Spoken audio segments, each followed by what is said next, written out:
Judge Clarence Thomas mocks Jasmine Crockett's legal skills on the record, smirking like the room belongs to him and daring her to break. But Crockett doesn't blink. She leans forward, then calmly opens her binder, not to clap back but to trap him inside his own standards. In seconds, Thomas's smirk vanishes. The chamber drops into stunned silence, and what started as a mockery ends with Thomas facing public scrutiny he can't control.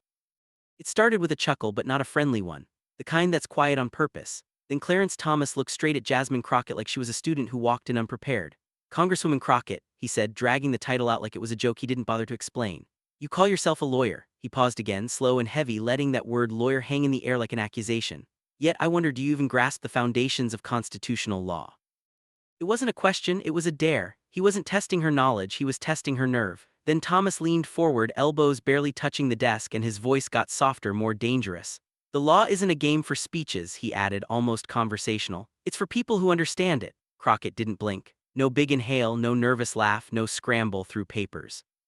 She looked at him the way a real trial lawyer looks at a witness who thinks they're untouchable, calm, steady, like she's already mapped the whole path from question to consequence. Her hands moved once, slow and controlled. She reached for her legal pad, not in a dramatic way, just like someone doing their job. And instead of firing back, she wrote a single line across the page. One line, deliberate. The silence stretched longer than people expected. Thomas had clearly assumed she would jump in fast, try to defend herself, try to prove she belonged. Instead, Crockett stayed still. No raised voice, no rushed explanation, just steady breathing and direct eye contact.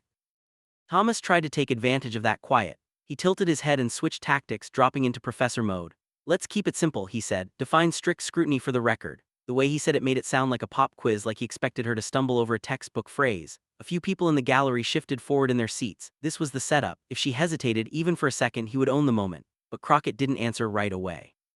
Instead, she reached down and slid a thick binder closer to her, the colored tabs visible from across the table. That small movement changed the energy in the room. She lifted her eyes and spoke calmly, professionally, like she was already in court.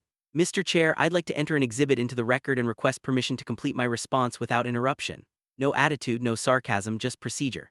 Thomas smiled again, slow and confident. He glanced at the binder like it was a prop from a bad TV drama. "Go ahead," he said, waving a hand slightly. "Let's see it." Crockett didn't raise her voice, but the temperature in the room still climbed. She straightened the binder, locked eyes with Thomas, and said, "Justice Thomas, I'm not here to perform for you, I'm here to put facts on the record." He tried to jump in with a dismissive "MHM," but she didn't stop. "You question whether I understand the foundations of the Constitution, so let's start with the foundations you claim to protect." She leaned forward slightly. "Do you agree the legitimacy of the Supreme Court depends on public trust?" Thomas opened his mouth to pivot into a lecture, but she cut clean through it.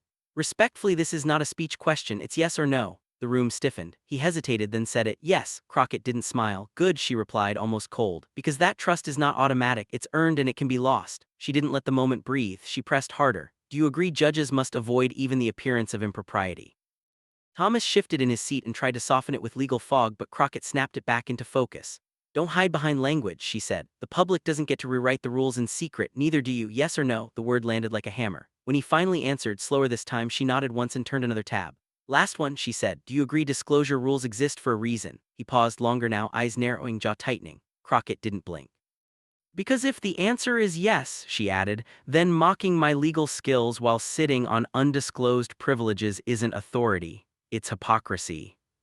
The chuckle was gone, the smirk was gone. Crockett leaned forward. She simply pulled the binder closer and flipped to a tab marked with a clean label. "Justice Thomas," she said, steady and plain. "You question whether I understand foundations, I'm asking whether the court still respects them." She paused just long enough for the room to realize this wasn't a clapback, this was a record being built line by line. "I've defended the Constitution in real courtrooms. Not in theory, not in speeches, in cases where somebody's freedom and future were on the line."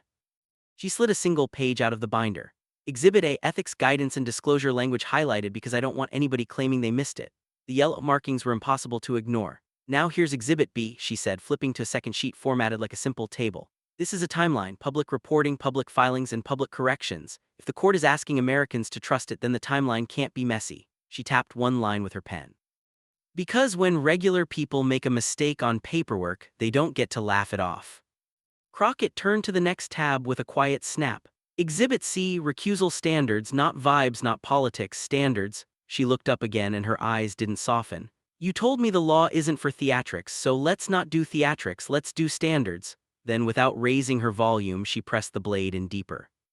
If you expect a freshman member of Congress to know the doctrine on command, then the country gets to expect a justice to respect the guardrails without being dragged there. She set the pages down in a neat stack, squared the binder, and kept her eyes on Thomas. You question my legal skills, she said, slow and clear. But what you're really doing is testing whether this institution still respects the people it claims to serve. The Constitution is not a shield for the powerful to mock the powerless. It landed hard. Thomas moved immediately, trying to regain control. That's not relevant to the matter before us, he said, his voice sharp. Crockett didn't flinch. It is relevant, she said, because accountability is a legal framework, public trust is a legal framework. And when a justice uses his position to belittle instead of uphold standards, that's not opinion, that's impact.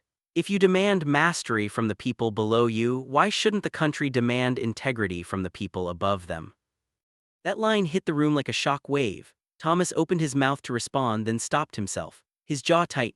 The confident posture he started with was gone. Crockett reached for the binder, one clean motion, and closed it. The snap of the cover echoed louder than any gavel. She sat back, composed, hands folded. Thomas stared down at the desk in front of him before looking up again, his face flat, forced into neutrality.